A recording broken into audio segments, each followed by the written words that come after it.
Budget ইনশাআল্লাহ ভালো হবে। 11 তারিখ বাংলাদেশের প্রতিটি মানুষকে চিন্তায় রেখে বাজেট দেওয়া এই দেশের প্রত্যেকটি মানুষকে মাথায় রেখে বাজেট দেওয়া হচ্ছে ইনশাআল্লাহ। খারাপ সময় ভঙ্গুর অর্থনীতি, তার মধ্যে আমরা চেষ্টা করেছি বাংলাদেশের প্রতিটি মানুষের কথা চিন্তা করেছি, সবাইকে মাথায় রেখে বাজেট দেওয়া হচ্ছে।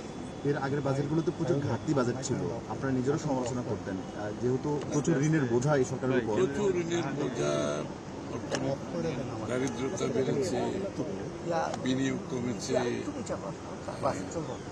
সব দিক থেকে অর্থনীতির অবস্থা খুবই খারাপ। তারপরেও এই অবস্থার মধ্যে আমরা এসেছি, দায়িত্ব দিয়েছি সব।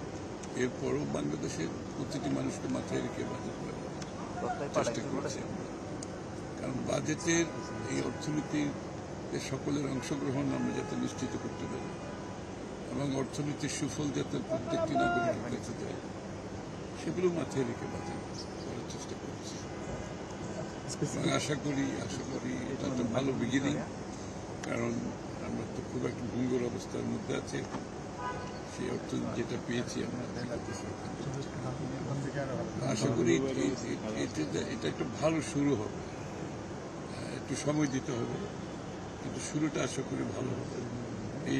এইটা এখান থেকে আমরা সামনের দিকে ভালোভাবে এগিয়ে যেতে পারি।